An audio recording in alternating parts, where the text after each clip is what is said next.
Eu quero começar hoje dando algumas palavras sobre onde nós estamos e onde nós estamos indo. Nós vamos ter no final do mês de março uma prova trimestral. Essa é a prova trimestral.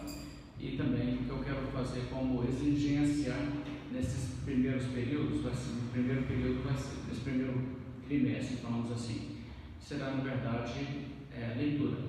Então essas leituras que eu estou colocando, então essa leitura vai ser cobrada, vai ter coisa na prova sobre isso. Então se você perdeu algum desses textos que eu estou colocando no grupo do WhatsApp, eu posso passar isso para vocês depois. Uma coisa que é importante lembrar é que a gente não tem tempo de cobrir todo o assunto. Na verdade, se a gente tivesse aula todos os dias, não dava tempo de cobrir todo o assunto. Porque a história é uma coisa assim, tem tantos e tantos detalhes que realmente você fica perdido no meio do negócio. Agora, o que é importante fazer é tentar pelo menos entender o essencial da coisa. Então, essas leituras que eu estou colocando são importantes e eu vou cobrar isso, vamos dizer assim, o conhecimento disso aí também. Outra coisa também que vai acontecer, nós vamos ter 4 provas, tá? Uma por trimestre. Então, uma no final do mês de março, depois vai ter uma em julho, depois vai ter 2 no segundo semestre. E vai ter um trabalho também que vai ser feito no segundo semestre, não no primeiro semestre. O que nós queremos cobrir nesse mês ainda é esse período da igreja primitiva até entrar na era medieval. E quando começa a era medieval, o negócio meio subjetivo, depende do que você pergunta, né? Então, por exemplo, se eu pergunto para o Giovanni, a era medieval começou no ano 590, não é isso? Não? Fala que essa isso, é isso mesmo. Não? Agora, se eu pergunto para o Júnior vai dizer, não, que nada, só começa no ano 606. Bem, então, não tem essa divisão muito clara. Nós historiadores temos essa diferença. De qualquer forma, nós temos sim a realidade que existe uma demarcação clara entre a igreja primitiva e o período medieval, e nós vamos dividir o trimestre em torno disso aí. Agora, eu quero começar hoje a falar sobre os resultados que aconteceram da cristianização do Império Romano. Então, nós falamos sobre o Império Romano já bastante, no período ali até que Constantino se tornou o imperador, legalizou o cristianismo. E o que aconteceu depois disso? Vocês lembram que isso não foi o fim dos problemas, né? Nunca é o fim dos problemas, Jesus vai voltar um dia e vai ser. Mas o que aconteceu é que depois teve muito problema com o arianismo. O arianismo foi provavelmente a heresia mais perigosa de toda a história da igreja, em termos de ser uma heresia que quase se tornou, vamos dizer assim, a heresia que ficou aí como aquilo que seria cristianismo para a prosperidade. Em alguns lugares acontece exatamente isso. A igreja é corrompida e o que fica para depois? As pessoas que nascem nesse lugar depois, vocês querem saber o que o cristianismo ensina? Eles aprendem o que os hereges daquela região fizeram. Então isso é uma coisa que correu um risco muito sério de acontecer na região ocidental devido à influência do Império, né? Especialmente do Constâncio, filho de Constantino. Agora, falamos na última vez sobre o fato que Teodósio o I, que foi o sucessor deixa eu ver aqui qual é o nome do homem aqui, que foi depois de Justiniano e tentou impor à marra o arianismo mais uma vez. Eu não vou achar aqui, mas não importa. O Teodósio I foi o imperador romano que começou a fazer uma espécie de direção do império, de fazer com que o cristianismo se tornasse a religião oficial do império. Como alguém ligação de luz ali para mim, está perto daquela porta, as coisas ligadas. Que ajuda vocês aí. Isso. Ok? Então, isso foi bom ou ruim? Vamos avaliar essa questão aí. Foi bom ou ruim o cristianismo se tornar a religião oficial do império? Foi bom. Okay? Tem um lado bom e tem um lado ruim. Olhando em termos históricos, nós temos que entender isso claramente. Não é uma coisa simples de dizer foi uma coisa ruim, foi uma coisa boa. Em termos de pureza da igreja, sim, foi uma coisa ruim. Okay? Agora, em termos da história do mundo, foi uma coisa boa. E a gente tem que entender isso aí. Porque a realidade que, quando isso aconteceu, e como eu disse, aconteceu em 2 etapas. Primeiramente, eles tornaram a igreja igreja cristã, a religião oficial do Império Romano, o que fazia com que, se você quisesse ocupar um cargo público, você teria que ser cristão. Se você queria ter certo privilégio, tinha que ser cristão. Mas mais para frente, eles decretaram que pessoas tinham que se converter ao cristianismo, o que foi, na verdade, um problema assim, muito sério, porque o cristianismo não tem essa proposta, biblicamente falando, no relacionamento de Jesus, sair e impor a religião cristã. Agora, no entanto, houve sim uma transformação positiva da cultura. E nosso tempo não permite dar detalhes, eu não quero preocupar com datas e coisas assim. Mas os resultados foram a transformação da cultura romana em uma cultura muito menos, vamos dizer assim, violenta e degradante, como ela era. Primeiramente, nós falamos sobre o descarte de bebês. Vocês se lembram do descarte de bebês, como que crianças eram no mundo romano, simplesmente jogadas fora e isso aos montes. E os cristãos tinham uma prática de ir e adotar essas crianças. O que o Império Romano fez foi proibir o descarte de bebês, mas antes disso ainda, Constantino legalizou a adoção dos bebês. Quando uma pessoa ia lá e catava esses bebês jogados no lixão da cidade, Constantino disse: se a criança foi colocada lá e qualquer pessoa for lá e adota a criança, é legalmente dela. Sendo que algumas pessoas se ressentiam de que os bebês que estavam jogando fora eram adotados por alguém, era para morrer, não era para outro pegar e criar. Então isso foi o primeiro passo. Depois, terminantemente, eles proibiram o descarte de bebês e tornaram isso um crime. Também as lutas de gladiadores foram, em curto prazo, depois da cristianização do Império Romano, foram também abolidas. E tem até uma história interessante de como isso aconteceu. A coisa continuava acontecendo, os pagãos iam, os cristãos não iam, os cristãos nunca tinham ido, né? Mas teve um indivíduo cristão que entrou na arena e tentou impedir uma luta, e as pessoas mataram esse homem porque ele estava interferindo a disputa, e a população ficou assim sensibilizada com aquele ato, e foi uma coisa que, vamos dizer assim, desencadeou um movimento que por fim proibiu as mortes nas arenas, as lutas de pessoas e tudo aquilo, a questão de gladiadores e tudo mais. Então as arenas sumiram, vamos dizer assim, praticamente devido à cristianização do Império Romano. E a escravidão, eu quero falar um pouco mais em detalhes sobre a escravidão nessa altura, porque a escravidão também foi, vamos dizer assim, eliminada no mundo antigo, do Império Romano, devido à influência do cristianismo. O processo não foi imediato. Existe uma questão que algumas pessoas olham e dizem assim: a Bíblia não é enérgica o suficiente sobre essa questão de escravidão. Por que a Bíblia não cai em cima disso aí e fala assim: ser dono de escravo é pecado, se você vira cristão você tem que largar os escravos e tal, soltar e liberar? Bem, o cristianismo não faz isso. Na verdade, o que o cristianismo faz é que ele trabalha de uma forma, vamos dizer assim, muito mais sábia do que simplesmente fazer uma declaração de guerra em cima disso. O que o cristianismo faz, ele chama a pessoa a se arrepender e aprender o que é o caminho de Cristo. E quando a pessoa aprende, ela logo vai ser impactada por isso. Se você prega com um escravo que a escravidão é uma coisa que tem que acabar, e ele se converte ao cristianismo, pode parecer uma revolta contra o seu mestre, e você vai criar conflitos, que são conflitos que a Bíblia entende não importa tanto assim. Você tem que entender que a visão cristã é que o que importa é a salvação da alma, que a gente está aqui muito pouco tempo, né? Você está aqui nessa terra por quanto tempo? Você vai viver aqui na terra uns 130, 150 anos, não é isso?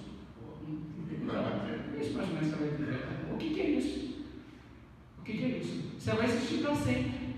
Então, assim, olha a perspectiva cristã sobre a questão da escravidão. E isso é uma coisa que você tem que entender. E coloque isso, vamos dizer assim, na mistura do que está sendo falado em igrejas hoje, e ver como que a igreja primitiva é diferente. A igreja primitiva falava para o cara que tinha escravos o seguinte: você não pode ser mal para as pessoas. Agora vamos aprender o que é ser mal, ok? Quando Paulo, por exemplo, confronta um homem como o governador romano, lá em Israel, que o julga, ele fala com esse homem do juízo de Deus. E o homem treme. O homem fica com medo. Se esse negócio que o apóstolo Paulo está dizendo é verdade, e o negócio está feio do meu lado. Agora, o apóstolo Paulo fala com esse homem. Você lembra quando ele disse sobre o domínio próprio, o juízo vindouro, essas coisas? E o que acontece? Ele está dizendo para esse homem o seguinte: olha, você, na sua condição, é uma pessoa que é corrupta, desonesta, e você está indo para o inferno. E você é um opressor. Agora, o que Paulo fala para o oprimido? Ele fala para o oprimido que ele tem que rebelar contra a opressão social? É isso que ele fala? Não. Olha só, por que Paulo fala para um governador como Festo, Félix, que as maldades que estão acontecendo na sociedade, que vêm de cima para baixo, são questões que Deus vai trazer justiça? Porque essas pessoas estão praticando os males. Então, se o indivíduo está praticando o mal, se ele está perpetuando a maldade contra alguém, o que vai acontecer com ele? Ele vai para o inferno se ele não arrepender. Entendeu a questão? Agora, por outro lado, e um indivíduo que é oprimido, ele é injustiçado, ele é um escravo, ele é uma pessoa que está sendo explorada aí pelas autoridades romanas, ou seja, quem for. O que a Bíblia fala para essa pessoa? Olha o que Paulo fala para essa pessoa. Ele diz o seguinte: fosse chamado sendo escravo, não te preocupes com isso. Agora, se você puder comprar sua liberdade, aproveita a oportunidade. 1 Coríntios 7, lembra disso? Agora, olha que ótimo. O que o apóstolo Paulo está dizendo? Não, escravidão, que isso? Você não pode aceitar isso, você tem que rebelar. Não, ele está dizendo assim: se nessa vida você for um escravo, sabe uma coisa? Feliz é você que é cristão, que você vai para o céu. Agora vamos pensar um pouco, vamos colocar na nossa lógica. Nós estamos aqui quase 2000 anos depois que o apóstolo Paulo escreveu isso.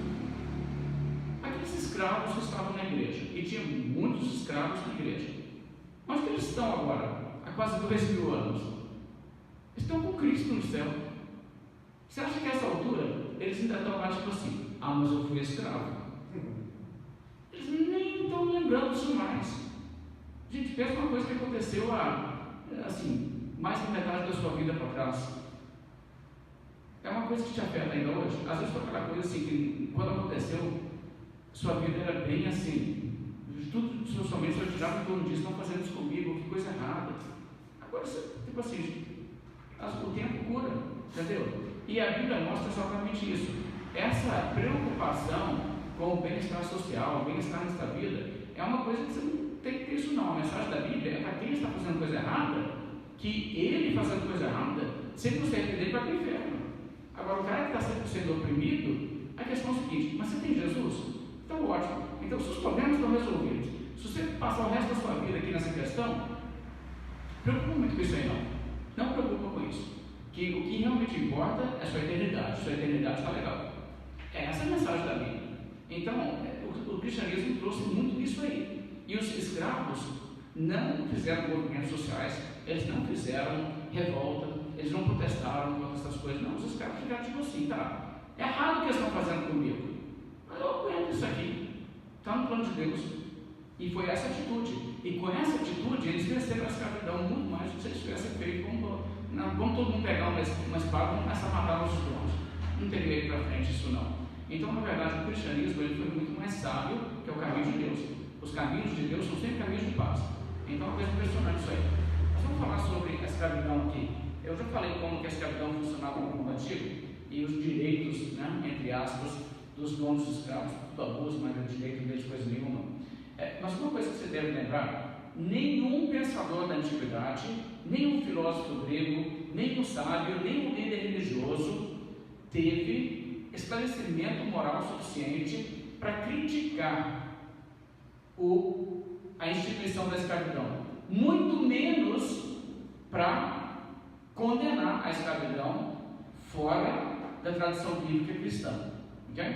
No Velho Testamento você tem uma questão sobre a escravidão que é muito interessante. Quando você vê as regras de como a escravidão poderia ser administrada dentro de Israel, você vê que na verdade não era escravidão. Não quero entrar nisso hoje, mas tinha uma série de coisas. O cara servia 6 anos, 7 anos, ele estava livre, né? Não podia bater no homem. Se você batesse numa pessoa, só de encostar a mão nele, o cara estava liberto. Essa é a realidade, é outro sistema. Agora, o que acontece quando o Império Romano tem isso? Você vê que os cristãos saíram já de imediato fazendo, vamos dizer assim, um movimento sutil contra a escravidão. O que acontecia na igreja? Cristãos que eram escravos e livres, todos chamavam um outro de irmãos, tomavam uma ceia juntos, e até mesmo escravos eram promovidos a posições altas na igreja. Tinha igreja que os pastores da igreja eram escravos. O homem era escravo, mas ele era pastor da igreja. Agora você imagina uma igreja que elege um escravo como pastor, porque era eleição. Você vê como que os cristãos têm uma mente diferente? Você acha que acontecia isso no mundo secular? Um homem que foi bispo de Roma, Calixto, foi bispo de 218 a 222, era um escravo enquanto foi bispo. Ele era o bispo da cidade, ou seja, o pastor principal de todas as igrejas da cidade de Roma. Está na lista dos papas da igreja católica, bispo de Roma, não? O cara era escravo. E a igreja escolheu ele para ser pastor da igreja, que entendeu que era uma pessoa qualificada. Agora, olha que situação, isso durante o período da perseguição. Bem, muitas coisas poderiam ser faladas sobre isso aqui, mas em 321, ainda Constantino deu o direito a igrejas de emanciparem pessoas e libertarem pessoas da escravidão. Agora, olha só que coisa interessante. Sabendo que o sujeito que tinha escravos poderia cair sob convicção de que ele deveria libertar os seus escravos na igreja, tipo assim, após a pregação, então teria pregação, o homem que tinha escravos, se ele pronunciasse na igreja, com a liderança da igreja, eu liberto os meus escravos, tinha força de lei. Constantino fez isso, e uma porção de gente começou a fazer isso, e a maioria das pessoas que receberam sua libertação de escravidão, receberam isso no contexto de culto da igreja. Isso é uma coisa bonita, gente, é uma coisa impressionante. Eles dizem, historiadores, que no dia de Páscoa era muito forte isso, ia muita gente para a igreja que não ia tipicamente, mas chegava lá e, vendo aquela situação toda, falava assim, eu vou libertar meus escravos. Falou dentro da igreja, falou para a autoridade da igreja, tinha força de lei, o homem estava liberto, a mulher estava liberta. Uma coisa muito interessante que aconteceu nessa época.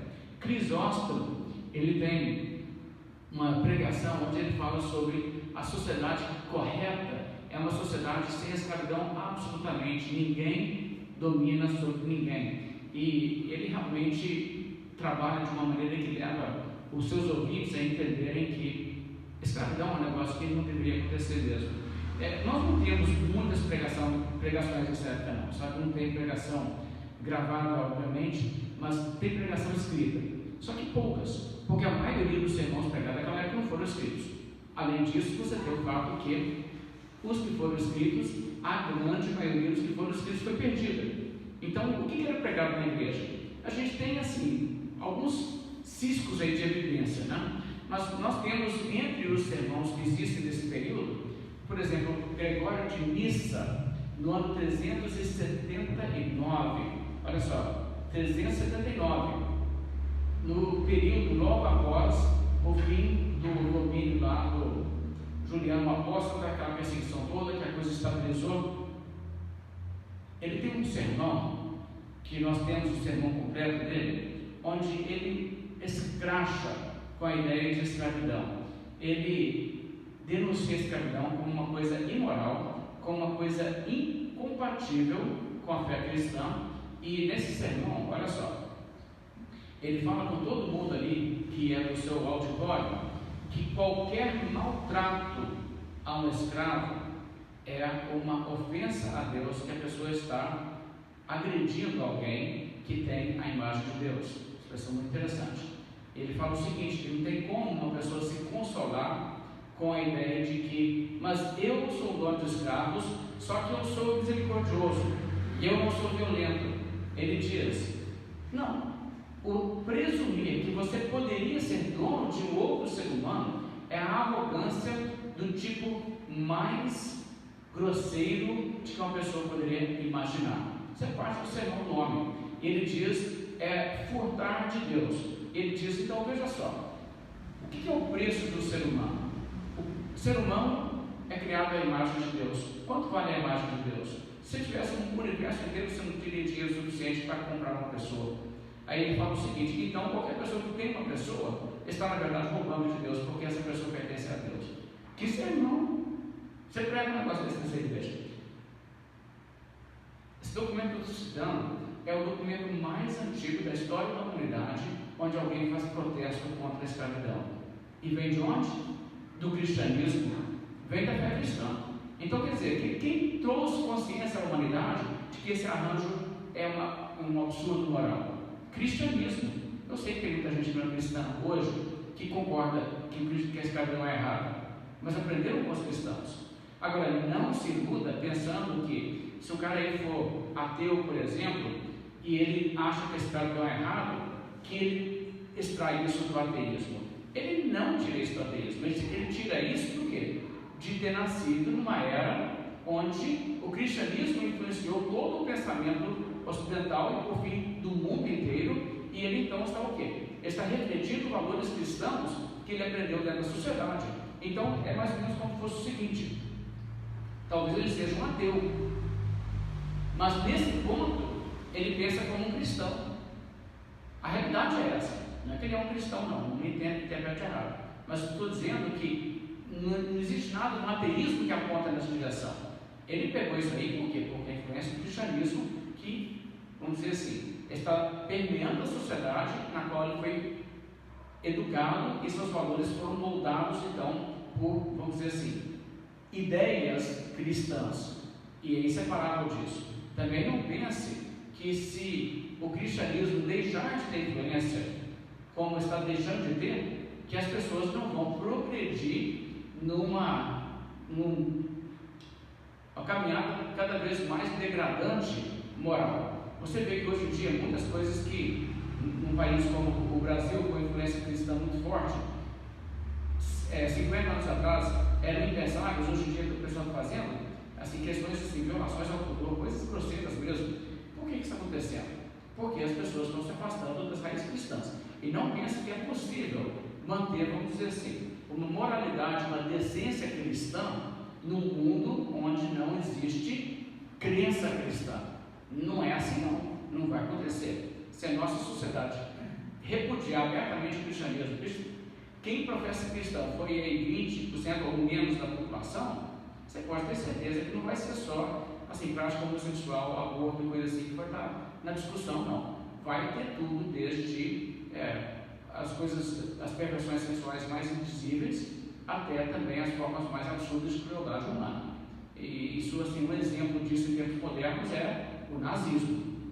Porque o nazismo foi uma coisa que só aconteceu dentro da Europa por causa do liberalismo teológico, onde você perguntava para uma pessoa na rua, nos anos 1920, 1930, na Alemanha, você acredita na ressurreição de Jesus? E a maioria das pessoas já diziam não.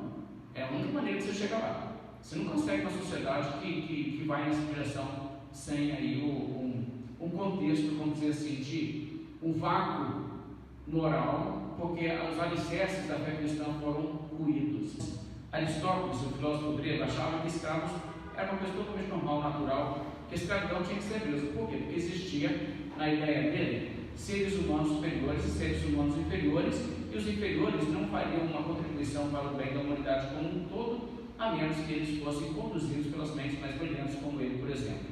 Então, apesar de ele mesmo tinha escravos, né? Platão também tinha escravos, os nomes todos eram donos de escravos, colocavam os escravos a servi-los e ficavam filosofando, literalmente.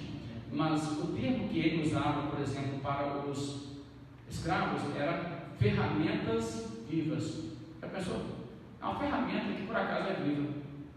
É como se fosse um serrote, só que é um sujeito aí.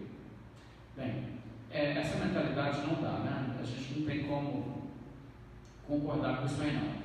Agora, o Gregório de Nissa também tem um outro sermão pregado no ano de 379, onde ele volta a bater nessa mesma tecla. Ele está pregando o livro de Eclesiastes e ele fala muito contra a escravidão novamente. Então, dois sermões dele. Inclusive, ele tem um comentário sobre as bem-aventuranças de Mateus capítulo 5, onde ele diz que se um cristão for misericordioso, como diz lá, bem-aventurados os misericordiosos, nunca ele admitiria ser dono de algum escravo. Então vai ser muito claro que isso está dentro do contexto do cristianismo, e o cristianismo está trazendo isso aí à tona. E você tem muitos outros exemplos disso que vão surgindo até que o que acontece é que os escravos vão se tornando não somente libertos em maior quantidade, ao mesmo tempo eles não estão capturando e escravizando pessoas, uma vez que o Império Romano se torna um Império Cristão, mas também o que acontece é que, por fim, existem momentos na história onde cidades começam a proclamar todos os escravos das cidades são emancipados, são libertos, e depois logo uma coisa que some da história do período antigo. E eu falo um pouco também sobre os direitos das mulheres, eu quero voltar a citar isso. O contexto em que o Império Romano existia antes da cristianização do Império Romano é que a mulher era exatamente propriedade do marido dela, não era uma coisa muito diferente do que isso não.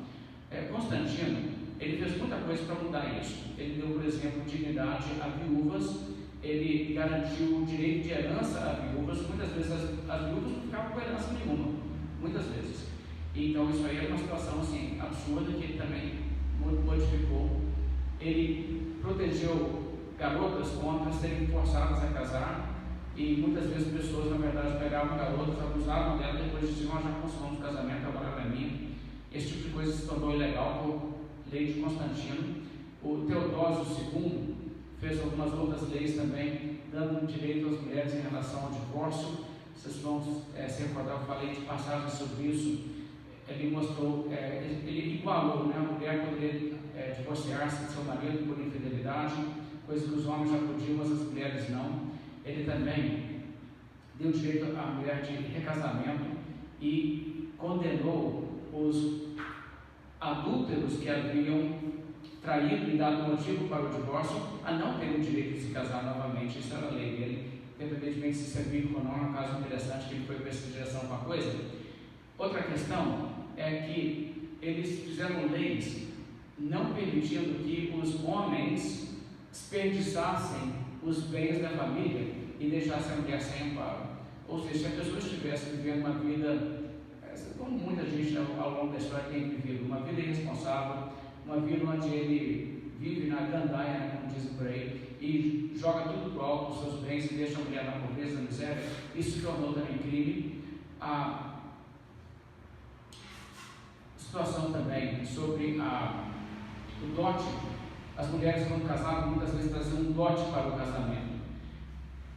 Eles fizeram leis que faziam de forma que, se uma mulher fosse divorciada pelo marido, sem motivo justo, sem ela tivesse traído ou coisa desse tipo, o que aconteceria era que ele tinha que devolver o direito, o dinheiro, o valor do dote, o que dava para a mulher um certo amparo.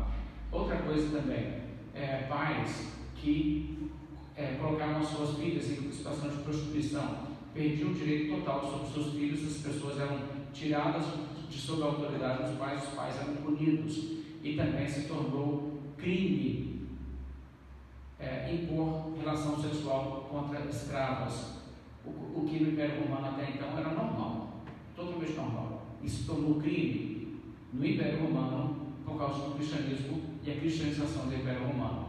É muito interessante ver isso aí, sabe? Porque esses movimentos feministas que estão por aí fazendo muito barulho hoje, tem muita mulher que se identifica como feminista. E feminismo não é uma questão assim, tem que ser definido, né? Porque o termo feminista é usado em várias formas. Algumas formas de feminismo são realmente bem antibíblicas. Agora, você vê que preocupar com o bem-estar e direitos das mulheres, a primeira voz que você encontra no mundo falando isso novamente é quem? Cristãos. E isso vem desde da Bíblia.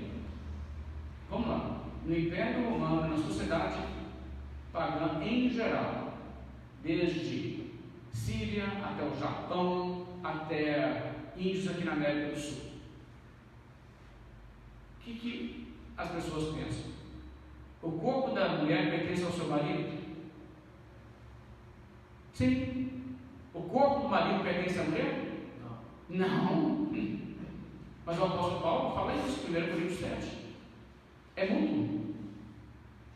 É uma igualdade de direitos nesse sentido. Isso é coisa que vem direto da Bíblia.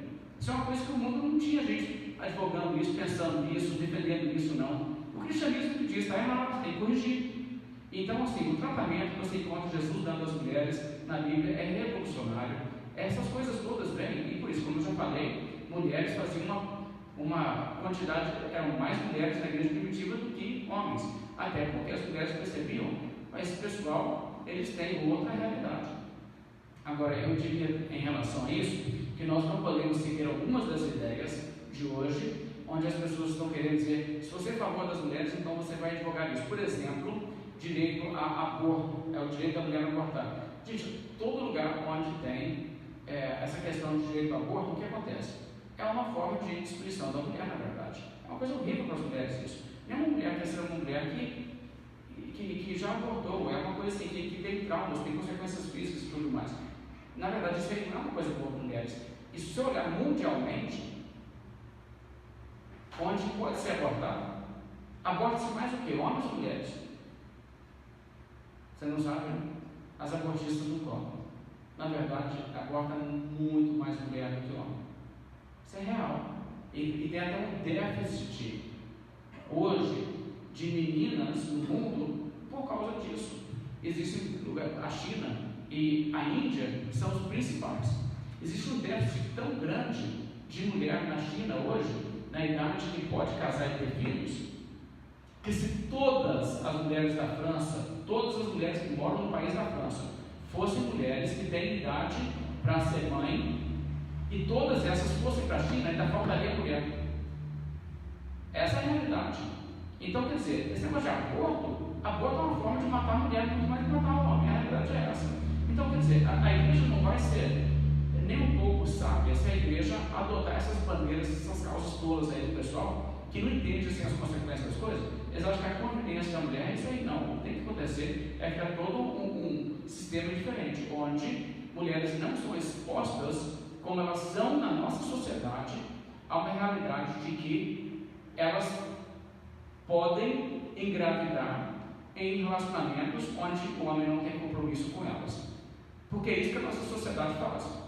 Você acha que no mundo, que na igreja é diferente, mas você acha que no mundo a mulher não é pressionada para manter relações sexuais sem o homem estar compromissado? Assim, você engravidar, eu acho uma criança, ela é muito pressionada.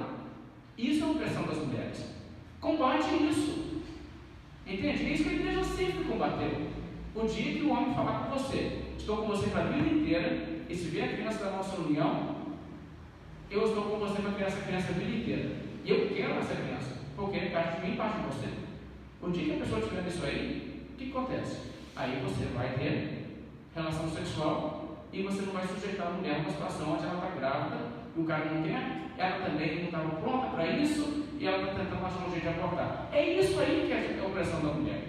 Entendeu? Então é uma situação assim maluca, que esse pessoal não conhece assim, os pilares da moralidade e da ética e estão tentando assim, achar soluções assim, né? De qualquer forma, deixa eu dizer mais uma coisa também que acontece. A superstição também é atacada pela igreja à medida em que as pessoas são trazidas para dentro da igreja. Agora, a superstição invade a igreja. Eu vou falar um pouco sobre isso também. Não é que a superstição some, mas o grau de superstição que havia na sociedade greco-romana diminui drasticamente como resultado da influência do cristianismo. Eu quero dar alguns exemplos disso. A crença que os pagãos tinham em tantas tolices do tipo, por exemplo, só uma pergunta, Júnior, você estava conseguindo ver a câmera aí, né? Sim. O ângulo está legal? Eu estou assim lá de fora dela, não, porque eu não consigo ver, não perguntei ninguém. Mas tá bom. Então veja só. Os pagãos acreditavam naquela série de divindades, certo? Acreditavam também que o que acontecia é que qualquer desastre natural era um Deus que estava bravo, né? Teve uma tempestade no mar, é o Poseidon, ele está bravo hoje, né? Não sei o que foi não, mas ele está bravo. Quer dizer, esse tipo de ignorância e superstição que levava também a muitas e muitas coisas tolas, isso foi sendo de uma certa maneira remediado pela influência do cristianismo. E eu quero falar um pouco sobre a questão os sacrifícios de carne aos ídolos. As pessoas realmente achavam que quando uma pessoa ficava endemoniada, ou quando a pessoa ficava com uma doença mental, as duas coisas são totalmente distintas. Tem endemoniado e é espírito, e tem pessoa com problema mental e é físico. Mas as pessoas achavam que isso vinha de você comer uma carne que vinha um espírito pousado na carne. Então, para você não ingerir e entrar um demônio no seu corpo pela boca, o que você fazia? Você ia no templo, sacrificava aquele animal, né, o boi lá que você ia fazer um churrasco, sacrificava ele lá no templo, sacrificava ele para Zeus, e o que acontecia é que Zeus ia ficar tão lisonjeado com a boa obra de você fazer isso por ele, que ele ia dar uma barriga no negócio e garantir que não tinha nenhum parasita demônio na carne para entrar na sua boca. Então, essa era a mentalidade que as pessoas tinham. Agora, eles proibiram o sacrifício de animais, e assim, o que aconteceu? No futuro do mundo demoniado, então essas coisas foram ser expostas como superstições. E graças a Deus por isso também. Uma coisa também que eles vão lidar mais no norte da Europa, à medida que eles começam a evangelizar os bárbaros, é interessante que essas pessoas acreditavam muito em magia, eles eram bruxos e tudo mais, né? Os druidos e tal. E os cristãos, quando chegaram lá, eu quero que vocês aprendam algumas coisas sobre isso, porque, olha só, no 5º século, São Patrício, depois eu vou falar sobre ele, é chamado São Patrício pela Igreja Católica. O Patrício, ele foi para a Irlanda e ele evangelizou a Irlanda se tornou maciçamente cristã. As pessoas acreditavam que as pessoas tinham poderes mágicos como bruxos e bruxas. Eles falaram o seguinte, eles fizeram medidas que, se uma pessoa acreditasse que bruxaria tem esse tipo de poder de rogar pragas, de lançar pragas ou coisa assim, ele não podia ser membro da igreja, era excomungado da igreja por acreditar essas coisas. Coisa muito interessante. Outra coisa, existe um cânon chamado cânon episcópio, ou episcopi, não sei exatamente o português como ficaria, mas as pessoas acreditavam que pessoas que eram bruxas e coisas assim, teriam poderes sobrenaturais. Esse cânon diz: qualquer pessoa que toma essa postura tem que ser excomungada da igreja. A pessoa não pode acreditar nessas crendices, não. Um homem chamado Agobardo, no ano 840, foi arcebispo em Lyon. Lyon, uma cidade, claro, que hoje é França, era parte do domínio romano, do período romano. Ele descobre que havia pessoas dentro da sua diocese ali que acreditavam que haviam bruxas que estavam destruindo as plantações com granios, elas que provocavam granios, elas manipulavam a natureza e tal. E eles chamavam essas pessoas a terra de Magnônia. As pessoas, esses magnonianos, cruzavam os céus voando. Sabe a ideia de bruxo voar com vassoura? É mais ou menos essa ideia, essa superstição que eles tinham. E que eles então traziam essas coisas como o mau tempo, essas coisas todas. O que é interessante é que ele tomou conhecimento que eles tinham pego pessoas ali fazendo isso, acusados de fazer isso, e eles iriam queimar essas pessoas. E o bispo então foi lá e fez o quê? Impediu. Ele disse: não, você acredita. Agora, eu estou dizendo isso pelo seguinte: que pessoas vão falar assim, é que no período medieval o cristianismo trouxe essas coisas. Não, essas crenças eram parte das crenças dos pagãos de antes. E na verdade o cristianismo tentou erradicar. Agora, como entrou muito pagão para dentro da igreja, o que aconteceu? Os pagãos não abriram sempre mão de suas ideias, e essas ideias entraram para dentro da igreja. Mas olha, não é o cristianismo que trouxe isso ao mundo. As pessoas estavam queimando bruxas na Europa muito antes de ouvir falar de Cristo. A realidade é essa. E aquilo ali é o quê? É vestígios do paganismo que demorou a acabar. A realidade é essa. Então, várias coisas que nós temos sobre isso aí. Por exemplo, é mesmo.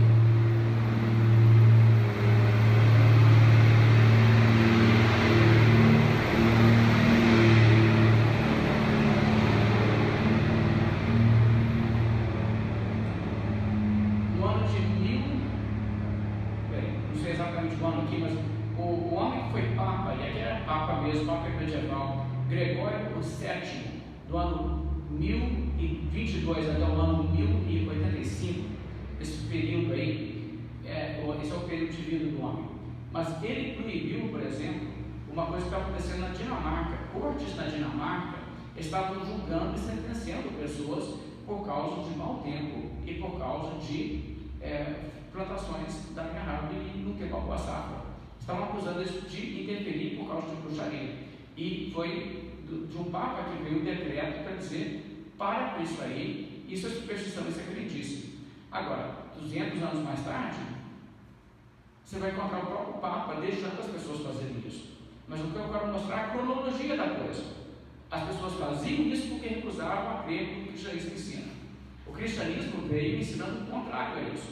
Agora, então, inúmeras vidas não foram salvas nessa questão toda, onde as pessoas estavam combatendo esse tipo de superstição. Foram muitos casos onde cristãos impediram pessoas de serem queimadas como bruxos e bruxas, porque as pessoas acreditavam nisso mesmo. Acreditavam que o pessoal voava, que eles passavam por um buraco de fechadura, saíam de um cômodo e ia para outro, entendeu? E faziam tudo quanto é coisa esquisita assim, né? Virava você e saia voando e tal. Então, tudo isso aí foi exposto assim: olha, se você acredita nessas coisas, você não tem condição de ser membro da igreja. Está vendo como que é a diferença? Agora, como eu disse, mesmo combatendo isso aí, reduzindo muito isso aí, essas ideias ficaram na cultura e essas ideias reaparecem mais tarde, infelizmente. Mas é importante colocar a coisa na sua sequência aqui. A superstição e a ignorância era muito grande. E o cristianismo, quando, vamos dizer assim, tentou salvar a sociedade pagã, o que aconteceu foi o seguinte: eles ajudaram muito a sociedade pagã a sair da coisa triste onde eles estavam. Mas ao mesmo tempo, a sociedade pagã também contaminou a igreja. E esse é o outro lado da história, a gente tem que contar isso. Agora, vamos falar um pouco sobre moralidade sexual antes da gente entrar nessa questão. E uma coisa que eu quero que você entenda é o seguinte: no período do Império Romano, não havia leis contra a pedofilia. Era totalmente normal praticar pedofilia. As pessoas abusavam de crianças mesmo, meninos e meninas, era muito comum. Vários imperadores romanos fizeram coisas assim, mais assim, as piores atrocidades com crianças. E era o conhecimento de todos, e nem era muito mal visto. Era tipo assim: é a orientação sexual do cara, entendeu? E existe risco da gente ir nessa direção de novo, de maneira que as coisas estão indo nos tempos modernos. Mas o que eu quero que você entenda é o seguinte: as perversões sexuais eram predominantes.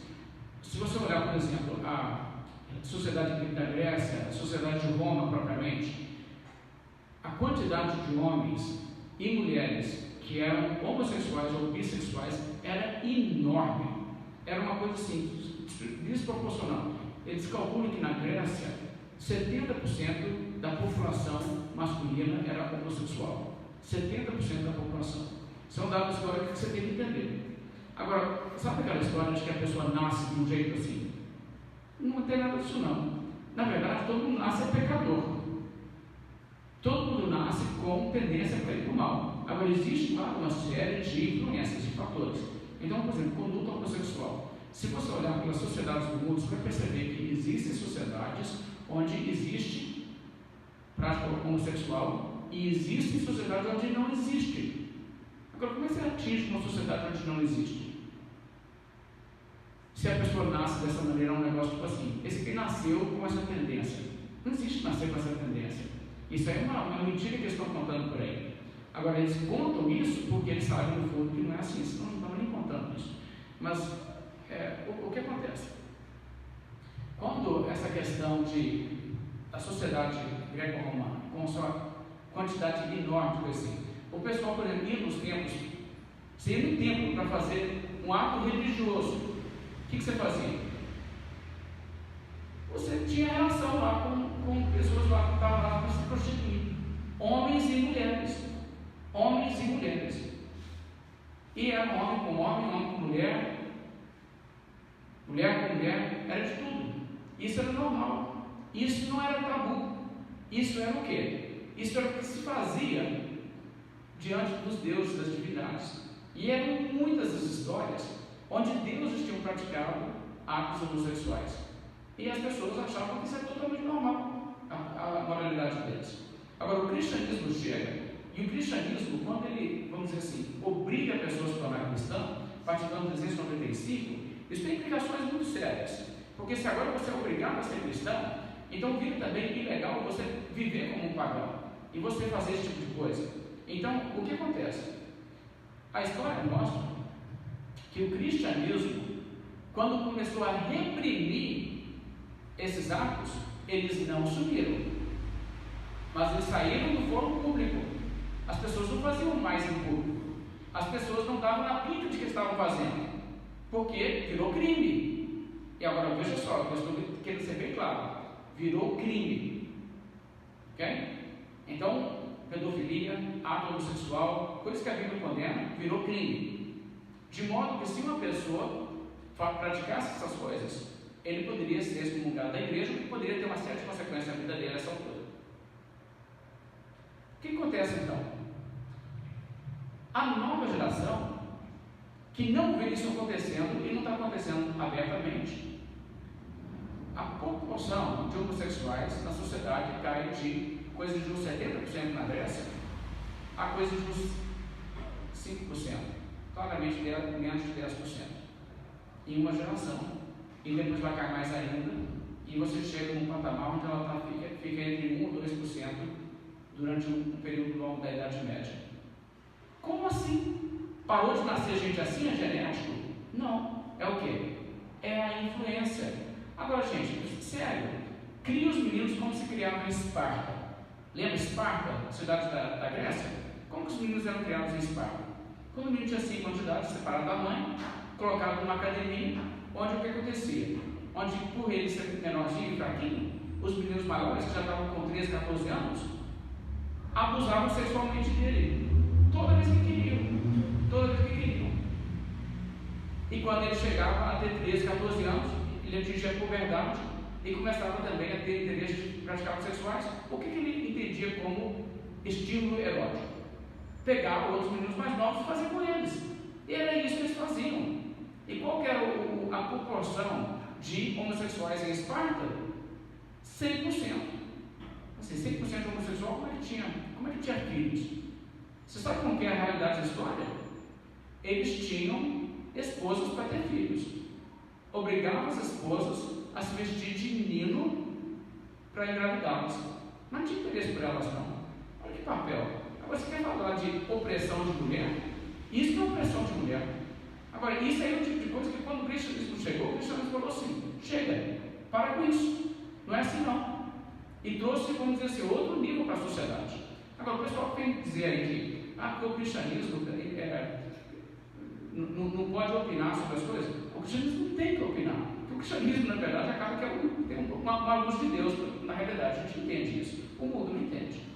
Bem, de qualquer forma, eu quero dizer bem claramente, não estou advogando que se proíba por lei questões do tipo pessoas criminalizar atos como o adultério ou atos homossexuais e coisas assim, de modo que quem faz isso vai preso. Pedofilia, sim, claro. Mas você entende o que eu estou dizendo? Eu não estou promovendo isso. Agora, eu estou dizendo o seguinte: existe uma realidade aqui que o que o cristianismo fez, impondo essas coisas, afetou a história da humanidade e afetou a história da humanidade de uma forma muito positiva. Olha, doença sexualmente transmissível era tão forte na antiguidade que eram poucos os imperadores romanos que não foram afetados em sua mente por causa de coisas assim. O pessoal fala da loucura de Calígula. Calígula ficou louco por causa de sífilis, gente. Calígula não ficou louco por causa da lua, não. Esse pessoal era tão pervertido, cheio de coisa assim, que eles pegavam tudo que tinha na raça humana de doença sexualmente transmissível e o que tinha nos bichos também. Essa que era a realidade. Então, o que o cristianismo fez, em termos de dar vamos dizer assim, uma segurada na bárbara, é uma coisa assim, muito importante de entender. O cristianismo foi totalmente positivo no que fez nesse sentido. E agora, por outro lado, como eu disse, também entra nessa altura dentro da igreja aquele tanto de gente que não entende nada de nada, que diz que agora eu sou cristão. Por que você é cristão? Mas mandaram virar, eu virei. Okay? Então acontece isso também. E esse pessoal vai começar a frequentar a igreja. Mas você acha que eles vão entender tudo? Não, eles vão entender pouco. E à medida em que os cargos eclesiásticos se tornam cargos de importância política, o que vai acontecer? As piores pessoas começam a querer os cargos políticos. As piores pessoas não são bons mestres para a igreja. E o que acontece? O ensino da igreja decai. E quando a igreja tem esse fluxo de gente incrédula que entra, e daqui a pouco o ensino da igreja se torna um ensino fraco, o que você tem? Uma combinação que produz uma apostasia geral da igreja. E é isso que aconteceu na realidade. Então vamos dizer assim, Para o mundo foi bom, mas para a igreja foi ruim. Entendeu o que eu falei? Porque a igreja teve um impacto na sociedade. E o impacto da igreja foi bom. Mas o impacto da sociedade na igreja, quando o mundo todo tentou entrar para dentro da igreja e caber dentro da igreja sem virar cristão, e isso foi um estrago horrível para a igreja. Então, essa é a realidade que você deve entender. Isso está acontecendo aqui a essa altura. Ok, então vamos falar então sobre alguns dos impactos negativos da conversão, vamos dizer assim, do Império. Eu passei para vocês na leitura anteriormente alguma coisa do livro de Halley, o resumo da história de igreja de Halley. Ele tem a seguinte avaliação. Quero ler as palavras dele. O cristianismo torna-se a religião oficial do Império Romano, embora Constantino tomasse, de fato, essa deliberação, só se efetivou no reinado de Teodósio, 378 a 395, que tornou obrigatório a cada cidadão fazer parte da igreja. Foi isto a pior calamidade que já sobreveio à mesma igreja. Ele disse que é a pior coisa que podia ter acontecido para a igreja. E para a igreja, sim. Porque imagina você dentro da igreja e você sempre tem os hipócritas dentro da igreja. Conversão voluntária. Você tem hipócrita. Você tem gente que não é crente. Agora todo mundo tem que converter. Imagina o tanto de hipócrita que você vai ter. Você vai ter mais hipócrita do que você está podendo identificar. E o que acontece? A essa altura, ele mostra algumas dos desdobramentos disso. O que eles fizeram em relação ao paganismo? Decretos emitidos a partir do ano 375 até o ano 400 tiveram os seguintes resultados: templos pagãos foram derrubados pelos cristãos e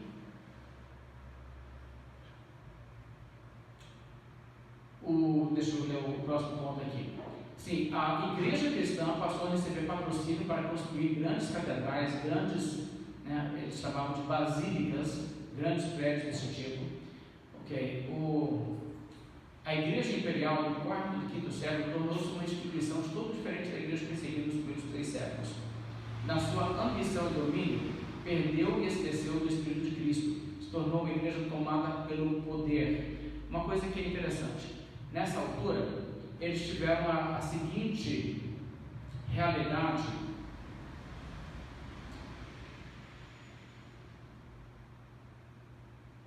Em relação aos bispos, as pessoas que se tornavam bispos de uma cidade passaram a ser pessoas muito bem pagas e pessoas com grande poder. O poder do bispo começava a se superar ao poder do magistrado civil, pelo seguinte motivo: o bispo tinha o direito de excomungar uma pessoa, e se você fosse excomungado, você estaria fora da lei. De modo que, se o prefeito não gostasse do bispo, o que o prefeito podia fazer com o bispo? Talvez podia mandar assassinar se ele fosse dessa índole. Mas se o bispo não gostasse do prefeito, o que o bispo podia fazer? Excomungá-lo.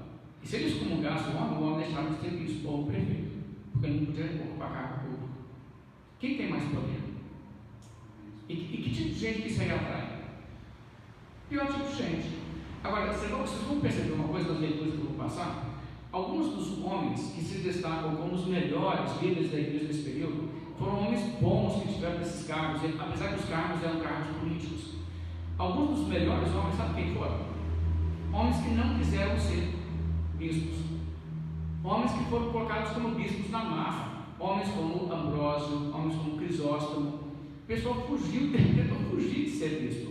O pessoal, não, vem cá, é você mesmo, porque você é uma pessoa boa. E colocaram eles no cargo. Aí eles sentiram assim, tá, você não tem como escapar, então eu vou fazer o meu melhor para Deus. E fizeram muito bem, se tornaram pessoas de uma contribuição muito grande para a igreja. Só que a igreja estava lotando de gente interesseira que não queria trabalhar para Deus, que não queria saber das escrituras. Tinha gente que nunca lia a Bíblia, coisa nenhuma, e virava bispo.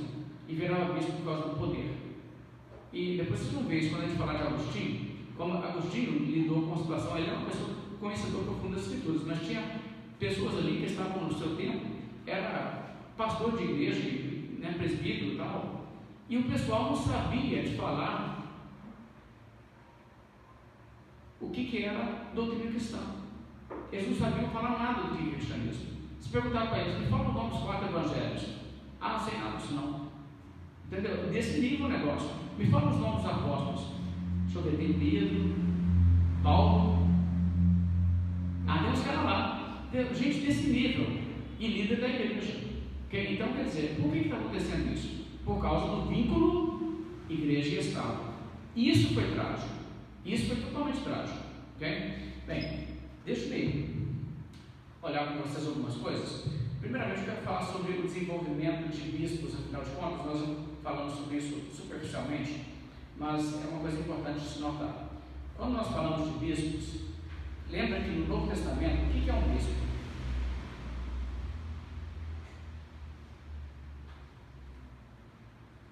O que é um bispo no Novo Testamento?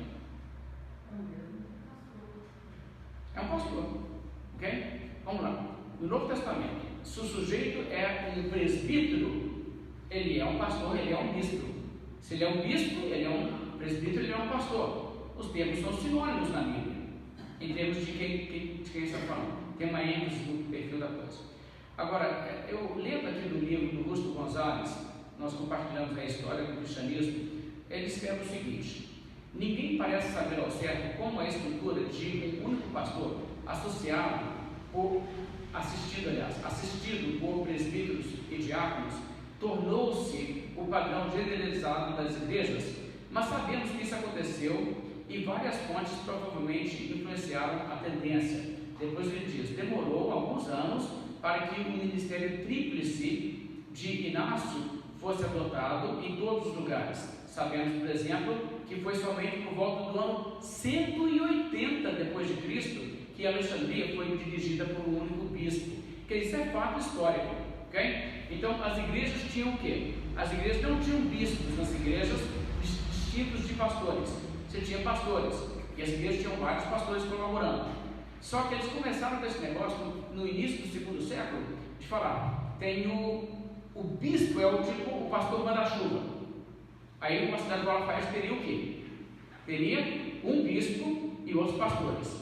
Isso já é um desvio do cristianismo original. E eles têm muita informação que constata que a coisa desenvolveu dessa maneira e foi passo a passo se espalhando esse modelo. Como ele vê, se por exemplo na região lá onde o Inácio estava, na igreja dele era assim, a região lá da Ásia Menor, em Alexandria não era assim, por pelo menos 2 gerações. Mas com o tempo, tudo que é ruim tende a circular, né? Se alguém inventa uma nova moda, um novo desvio numa igreja evangélica, lá em São Paulo hoje, não demora, vai estar indo nas igrejas aqui em Lafayette. Não é assim? É desse jeito. Então todo desvio tende a se espalhar. E é difícil contornar isso aí. Existe uma coisa, por exemplo, que a igreja católica fala, que é assim: o Espírito Santo conduz e dirige a igreja, sabe? Aí quem mais fala isso? Os ortodoxos orientais, os anglicanos falam isso, vários grupos falam isso. Aí eles falam assim: essa mudança de pastores em cada igreja local para um bispo, não, isso não está na Bíblia, dá para ver, mas quem conduziu a igreja nessa direção foi o Espírito Santo. Ah, foi? Sim, foi. Ah, tá. E depois, esse negócio de ter concílios e ter líderes, arcebispos sobre o negócio. Surgiu, sim, surgiu, mas foi o Espírito Santo. Ah, foi? Então, assim, tudo que acontece na história da igreja foi o Espírito Santo? Foi? Então, beleza, a reforma foi o Espírito Santo. Não. Entendeu? Por que só aquilo? Por que só as coisas que fogem do modelo bíblico é o Espírito Santo e a volta para o modelo bíblico, aí isso não é de Deus? Ah, fala sério, isso é tolice. Então, quer dizer, você tem que assim, identificar: o modelo bíblico é o Espírito Santo. Agora, a história da igreja, se a história da igreja é autoridade sobre a nossa vida, porque lá na trás fizeram isso. É do 2º século ter bispos, então por isso nós vamos ter bispos, porque nós entendemos que foi o Espírito Santo que conduziu a igreja naquela direção. Então eu entendo que foi o Espírito Santo que conduziu as igrejas, depois da reforma, a acabar com isso aí. E agora? Entende o que eu quero dizer? Isso não é argumento, gente. Só a Escritura. Isso não é argumento em dizer que as coisas acontecem ao longo da história e a direção é do Espírito Santo. Vamos aprender uma coisa biblicamente. Quando Jesus esteve aqui na Terra, havia tradições que haviam desenvolvido na religião do povo de Israel, mas que não estavam na Bíblia. Tinha. Como Jesus tratou isso? Ele disse: por que vocês negligenciam a palavra de Deus em prol de vossas tradições? É isso que acontece. Tradição tende a desviar a igreja. Se for a tradição que é bíblica, na Bíblia está assim. Por isso a gente mantém na Bíblia. A tradição é seguir a Bíblia. Ótimo. Mas se a tradição for uma coisa assim que as pessoas inventam, que foge da Bíblia, então corre. E corre rápido. Tá? Porque isso aí é o caminho que levou pessoas a constatarem da fé de Israel antes de Cristo vir ao mundo, e também é o que aconteceu posteriormente nesse período da história da igreja, mas aconteceram muitas coisas assim. Ok, agora vamos falar um pouco sobre o desenvolvimento de santos. Ok, como surgiram os santos? Alguém leu o material que eu enviei? Ok, não teve chance de ler ainda. Ok, a ideia de santos começou de uma forma muito interessante. As pessoas começaram a venerar mártires. Lembra aquela ideia dos mártires do Império Romano? Ok, olha só. Vou ler aqui mais um pouco desse livro, Cristianismo, História do Cristianismo. Em Cartago, Cipriano confrontou os que defendiam a ideia de que os confessores, por causa da sua coragem insólita, haviam alcançado um poder especial de Deus. Segundo essa ideia, o Espírito Santo os havia ordenado de modo extraordinário, dando-lhes poder para absolver os homens de seus pecados. E também eram capazes de cobrir com seus méritos os deméritos dos desviados. Olha que doutrina perigosa. Isso aqui é do terceiro século. O Cipriano está lidando com gente que está pensando o seguinte: um cara aí que foi torturado pelos romanos e não negou a fé. Nossa, esse homem tem um poder especial. Esse homem aí alcançou benefícios com a sua virtude, que ele pode, pelos benefícios dele, perdoar os seus pecados e transferir, vamos dizer assim, créditos da conta dele para a sua, pelos seus deméritos. Que loucura! Que loucura! Isso é o início da crença em santos, ok? E a coisa só foi piorando depois daquilo ali. Agora, o que acontece? As pessoas começaram a marcar as datas do martírio de um mártir e comemorar anualmente aquilo e fazer celebração. Hoje, deixa eu ver, hoje é dia 1º de março. Hoje é o dia que 5 anos atrás nosso irmão Apolônio foi mártir. E isso, aí o pessoal começa assim a quase que entender que ele é um super cristão. E eles começam a fazer uma lista de todos os mártires. E essa lista vira uma lista que eles então começam a chamar de pessoas mais santas que os outros. Passando o tempo, o que aconteceu? Ficou difícil ser mártir. Ficou muito difícil ser mártir. Por quê? Porque a perseguição parou. E agora como é que vai ser? Aí começa aquela coisa: será que se eu vivesse naquela época eu seria um mártir? Não sei se eu seria. Bem, um jeito que eu posso saber é fazendo o quê? Um jeito que eu posso saber é me punindo, me tornando uma pessoa que se abnega de qualquer conforto e vive na dureza e faz todas essas coisas horríveis. Aí se eu me sujeito a tudo isso aí, o que acontece? Aí eu sei, tipo assim, eu tenho disposição a sofrer por Cristo. Aí todo mundo começa a olhar, essas pessoas começam a pensar assim: esse pessoal aí, eles são dos bons. E é daí que vem, na verdade, toda a ideia que se torna tão forte do monasticismo. Depois eu vou mandar um pouco mais de leitura sobre isso aí. Alguém viu os vídeos que eu mandei do Grande Conato? Você viu que legal? O pessoal lá morando em cima ali daqueles pilares, sem descer, não achar uma posição confortável para dormir nem um dia da vida, ficar mais de 30 anos lá em cima de um pilar assim. Você sabe o que aquele pessoal não morreu de fome? Que alguém levava comida. Agora, olha que cara inútil, providencia nem por si mesmo. É um cara inútil, sinceramente, é um cara inútil. Paulo diz que quem quiser trabalhar, não coma.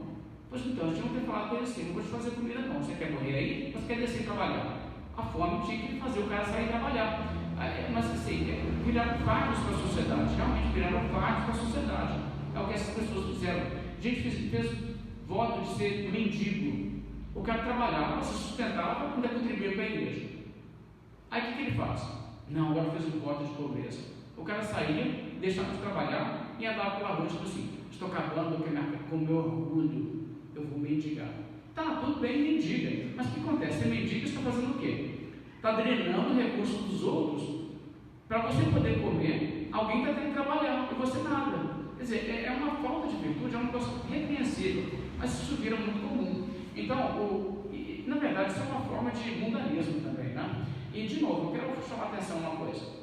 Essa ideia de celibato, punir o seu próprio corpo, isso vem do cristianismo ou isso vem do paganismo?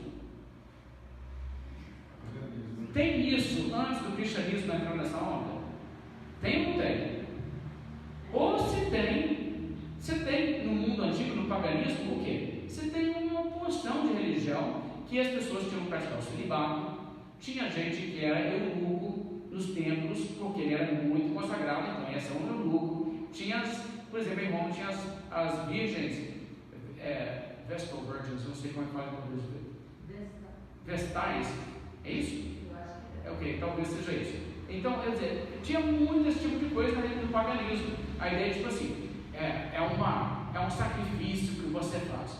Assim como tinha também o negócio de se autoflagelar, se automachucar, fazer jejuns prolongados, coisas assim. Vai lá na Índia, até hoje tem isso no hinduísmo, isso não é cristianismo não. O pessoal vai na Índia, se cura, pega assim, eu errei com a minha língua, eu tenho karma com a minha língua, me trouxe. Pega uma espécie de uma flecha e vai na língua, de um lado para o outro, sai pelas bochechas aqui, passa dentro da língua, sai do outro, e deixa a língua presa. O negócio infecciona, vem uma meleca o negócio. A pessoa diz assim, não, eu estou pagando meus pecados, eu vou nunca mais pecar com a língua. Entendeu? É umas coisas assim, maluca que tem. O pessoal assim, se corta, enfia gancho, tipo esses ganchos de pescaria na pele, uns 20 ganchos na pele, e sai arrastando uma carga atrás das costas, aquele negócio puxando dentro da sua pele e ficando para dentro da sua carne. O pessoal fazendo isso aí. E isso aí é considerado o quê? É uma forma de abraçar a sua espiritualidade. Isso não vem do cristianismo, isso é anterior ao cristianismo, mas é do paganismo. Só que isso entra para dentro do cristianismo por isso. Agora, de novo, eu quero dizer uma coisa aqui, porque, olha só, tem gente aqui que quer dizer o seguinte: o cristianismo trouxe essa ideia aí de que, tipo assim, casamento e sexualidade é um tabu. Nada disso, você tem isso na Bíblia? Fala sério, na Bíblia tem cantares. Entendeu? Cantares é complicado, você é com criança. O que acontece? A Bíblia tem uma visão muito positiva do casamento. A Bíblia é contra o quê? Infidelidade, promiscuidade. A Bíblia é a favor do quê? Você acha o amor da sua vida, pratica um relacionamento monógamo com essa pessoa e tenha filhos junto nesse casamento. Isso é uma bênção. A Bíblia não é negativa quanto a isso aí, não. Agora, esse pessoal trouxe essas coisas tudo paganismo para dentro da igreja também. De novo, eu quero enfatizar, isso não é um ônus que o mundo sofreu por causa do cristianismo. Isso é uma coisa que o paganismo efetuou a igreja também. Você não acha isso na Bíblia, né? Agora, se alguém quiser dizer assim, mas lá na Bíblia diz, né? O apóstolo Paulo diz, né? Que eu queria que todo mundo fosse igual eu sou, que ele não era casado. E ele fala por quê? Mas cada um tem a sua própria natureza, né? Deus deu a sua natureza para cada um. E ele mesmo fala assim, olha, tem pessoas que não são aptas para viver no celibato. É o que Jesus disse. Então, e a maioria das pessoas. Ele diz o seguinte, então, só quem se sentir apto para receber esse ensino que vai nessa direção. Bem, então, tendo dito isso, o que aconteceu? As pessoas começaram a se auto-impor esses sofrimentos e essa carga toda de desconforto físico e tal. E olha só, algumas pessoas foram para o deserto, ficavam no deserto, ficavam expostos ao sol. No documentário que eu coloquei recentemente no grupo, mostra isso aí um pouco. O pessoal ficava no sol, dia e noite, na insolação, dá tudo quanto é problema, afeta a cabeça do sujeito, o cara não está comendo o suficiente, ele começa a ter tudo quanto é alucinação. E as alucinações deles eram muitas vezes direcionadas à ideia de quê? Eu estou sendo atacado por demônios. Vocês lembram disso aí? Gente, a pessoa consegue assim, ter experiências assim em muitas religiões. as religiões da América do Norte, dos nativos da América do Norte, da população indígena, tem muito isso. O cara está despedido de comida, ficar no sol, deixar o sol bater nele o dia inteiro, sem tomar água, o cara começa a ter a visão. E muitas vezes a visão é aterrorizante. Aí o pessoal falava o quê? O cara está combatendo demônios. O cara está tentando acessando, os demônios não estão pegando no pé dele, ele está tendo batalhas contra os demônios.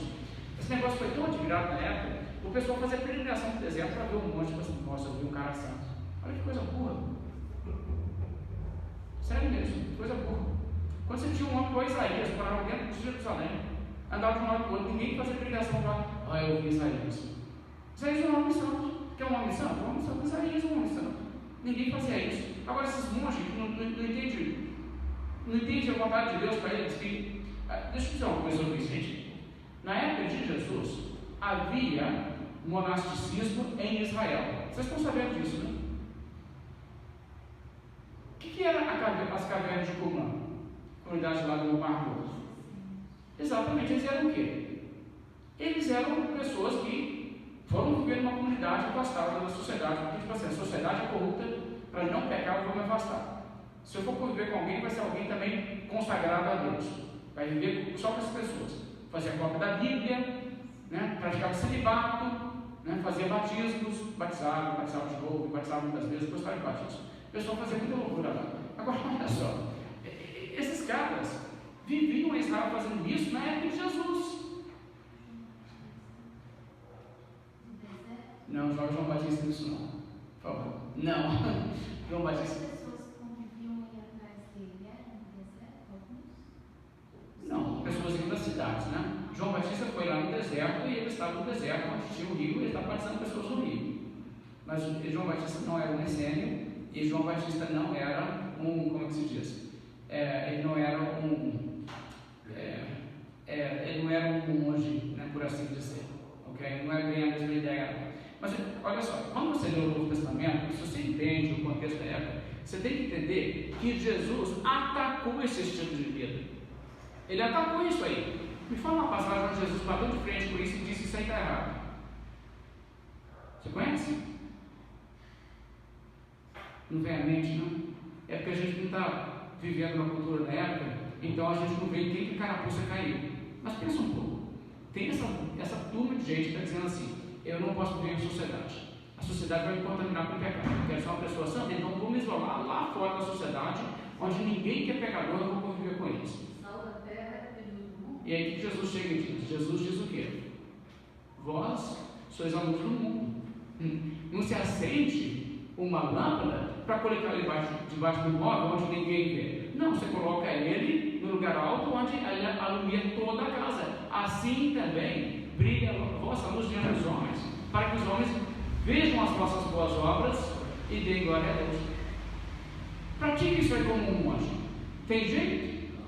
Não tem jeito. E Jesus estava fazendo o quê? Ele estava exatamente criticando a ideia de monge com monasticismo. Era isso que Jesus estava fazendo. E tem uma opção de coisas. Se você começar a tentar isso, assim, não é mesmo? Aqui Jesus deu uma sentada nesse povo. É isso que está acontecendo. Agora, veja só, de qualquer jeito, isso se tornou comum. E se tornou tão admirável. Sabe igual hoje em dia, criança brinca com polícia e ladrão? O menino brinca disso? Eu brinquei disso na igreja. Brincou disso ontem.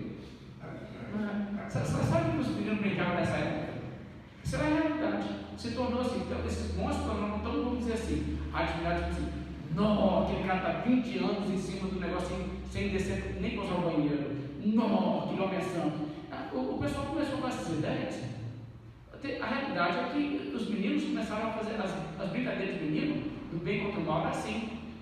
Uns meninos brincavam de ser monge, os outros de demônio. Aí os meninos que brincavam de demônio iam lá ficar atormentando eles, tentavam fazer a coisa. Eles, tipo assim, eles tentavam concentrar, fazer oração, os meninos lá. E era brincadeira, tipo assim. O cara, eu vou ser um bom monge, eu não vou me distrair. Né? Rejeita o demônio, brincar, coloca o demônio. Isso é brincadeira de criança, né, velho? Quer dizer, umas loucuras, entendeu? Bem, vamos falar sobre os santos padroeiros. E eu preciso terminar, vou só falar isso e a gente vai entrar no nosso intervalo. Os santos padroeiros também acontecem nessa época, começam a entrar. Na autoridade do governo, era uma coisa muito interessante, né? Que você tinha que conhecer alguém em posição alta para você conseguir agilizar qualquer coisa que você quisesse favores humanos. Bem, dentro da ideia de que você deve fazer isso também para a igreja, o que acontece muito cedo é que as pessoas começam a pensar assim: Deus, sabe Deus? Pois é, Deus é um ser distante, e Deus é santo, Ele é duro, Ele não vai compadecer muito de você, pecador. Se você quiser conversar com alguém que é mais santo que você, faz o seguinte: você tem que ir conversar com uma pessoa mais santa que você, que essa pessoa vai interceder a Deus por você, e assim você vai conseguir as coisas. Porque se você for direto, você é pecador assim do jeito que você é, Deus vai dar ideia, não.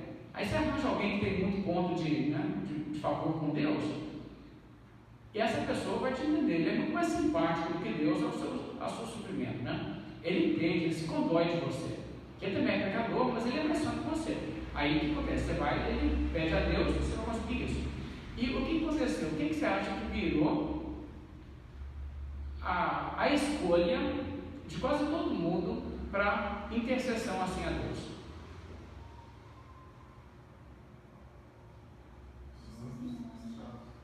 Maria. É isso que acontece. As pessoas começam a orar para santos. Agora, existe nessa altura uma realidade que, quando os pagãos têm que se tornar cristãos, e eles têm ídolos, e eles não querem romper com os ídolos, você sabe o que eles fazem, né? O ídolo não é mais o que ele era antes. Esse ídolo não é mais Apolo, agora esse ídolo é Jesus. Aquele vídeo que você mandou fala, né, sobre a Maria cheia de graça. Essa oração fala que Maria cheia da graça plena substituiu Jesus. Pois é, o Jerônimo não é erro de tradução ali.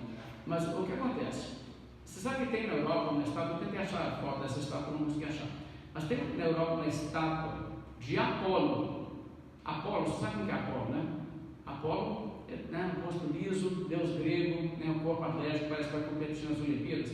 Então, tem uma estátua de Apolo, onde literalmente o nome Apolo foi meio que apagado, mas se você olhar, você ainda vê os contornos de algumas das letras, onde está escrito Apolo.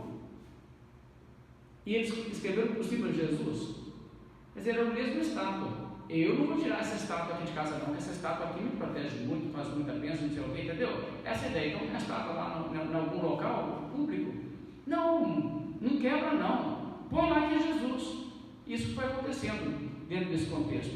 Mas acontece o seguinte: enquanto eles foram fazendo isso e convertendo, vamos dizer assim, suas muitas divindades, você tinha um para fazer chover, você tinha um outro para te dar segurança, tinha um outro para proteger a saúde dos seus animais.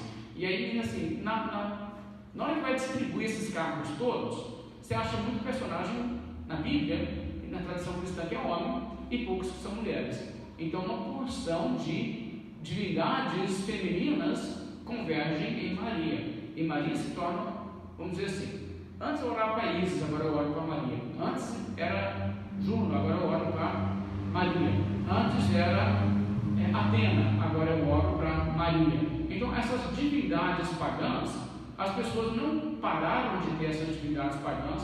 Na verdade, o que eles fizeram é que eles começaram a fazer o quê? Eles começaram a chamá-las de personagens do cristianismo. Assim você fica de bem com o governo. Não, converti, eu e minha imagem. Bem, outra coisa também, surgiu uma lenda nessa época, que quando Maria chegou ao céu, sabe, quando ela partiu dessa vida, ela chegou ao céu e Jesus ficou todo alegre de recebê-la. Não sei de onde assistiram essas histórias, mas falou assim, né? Jesus foi lá e abraçou Maria e disse para ela assim: que bom que você está aqui, eu estava doido esperando você chegar. De agora em diante, eu vou ser o rei da justiça e você vai ser a rainha da misericórdia. Aí é aquela ideia, né? Deixa eu falar, o que tem nessa ideia que diz conversar com Deus? Deus não liga muito para você não, mas mãe é outra coisa. O que essa ideia diz sobre Deus? Essa é uma calúnia sobre Deus, é uma calúnia muito séria, não é? Deus não se importa com você. O que a Bíblia fala sobre Jesus? Não temos um sumo sacerdote que não possa compadecer de nós, porque ele foi em todas as coisas tentadas como nós, só que ele não pecou. Mas ele entende nossa realidade. Daí você diz assim, não, porque Jesus é tipo assim, Jesus ele não entende, não? Eu tenho que ir para Maria. Isso é antibíblico. Mas começou a acontecer demais isso aí. E no quarto e no quinto século surge também uma obsessão por relíquias. Isso é uma coisa muito importante que eu quero te falar. Antes do quarto século, não se existe nenhum registro em nenhum lugar que houvesse em qualquer igreja relíquia. Você sabe o que é relíquia, não? Essas coisas começam a entrar com força. Parece que eu falei sobre isso. Helena, a mãe de Constantino, arranjou a opção de relíquias, né? E relíquias foram acontecendo assim. Agora, as relíquias muitas vezes começaram também a serem, vamos dizer assim, motivos de as pessoas dizerem a relíquia fez um milagre. A pessoa estava doente, a pessoa encostou naquele objeto e a pessoa foi curada. Agora, existe na Bíblia alguma coisa que você deve notar. A Bíblia fala, por exemplo, sobre os ossos de Elias. O que acontece com os ossos de Elias? Depois que está morto muito tempo. Eles jogaram a pessoa por cima, morta, né? Para enterrar lá, encostou nos ossos de Elias e ressuscitou. Ok. Sim. Elias foi do céu. Desculpe, Eliseu. Professor, obrigado. Elias não, Eliseu. O que acontece nessa altura? Ali é uma coisa que é o tipo de história que as pessoas começaram também a usar como base para criar um tanto de coisa. Tem os objetos que Paulo usou, que quando as pessoas levavam o objeto, a pessoa ficava livre de possessão demoníaca, ou coisa desse tipo. Lembra disso? Então, esses textos estão na Bíblia, essas coisas são reais na Bíblia. Agora, pessoas começaram a pegar essa ideia e começaram a trazer isso aí à frente, como tipo assim, a dizer essas coisas que está acontecendo isso o tempo todo. Agora, uma coisa assim que é importante então pensar. No meio desse contexto todo aí, está acontecendo essa loucura toda aí, e as pessoas estão dizendo, tem uma igreja aí que tem um objeto que já curou 50 pessoas. Começou essas igrejas milagreiras. Como que você responde isso? Vou te dar 3 perspectivas. Ambrósio de Milão não tinha presenciado nada disso, mas ouviu relatos disso acontecer em outros lugares. Ele falou o seguinte: é mesmo? Que interessante. Então, parece que a era dos milagres voltou. Apesar que ele não viu, ele disse então, né? Agora uma pergunta: até esse momento de ouvir esses relatos, Ambrósio era o quê? Continuista ou sensacionista? Ele era sensacionista. Aí ele deu crédito a essas coisas e falou assim: se isso está acontecendo lá naquela cidade, então está acontecendo milagre de novo, como na época bíblica, como o caso lá dos ossos de Eliseu. Está acontecendo coisa assim. Então voltou a acontecer milagre. Que presumo o quê? Que durante um longo período não tinha.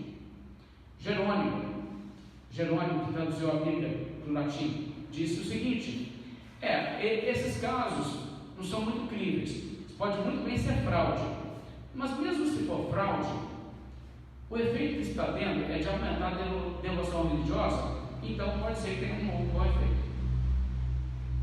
O que você acha? É uma mentira, mas uma mentira conveniente. Isso é perigoso, né? Agostinho bem mais cauteloso, diz o seguinte: gente, isso é tudo espúrio, isso é tudo mentira, viu? Não entra não. Pessoas da mesma geração: Agostinho, Ambrósio, Jerônimo. Quer dizer, Agostinho escutou Ambrósio pregar e correspondeu com Jerônimo, tudo gente da mesma geração. Mas você vê como que a coisa foi. Então, pessoas diferentes reagiram diferentemente nessa época. Só um detalhe, tá? Agostinho acertou. O que acontece? A gente sabe hoje que a igreja católica só foi pro buraco com essa ideia. E foi pro buraco feio. E tem muita imagem que chora, e corpo que não decompõe, um tanto de balela aí que eles têm nas igrejas. Que vira carne. Exatamente. Ócio que vira carne, né? É um tanto de coisa louca.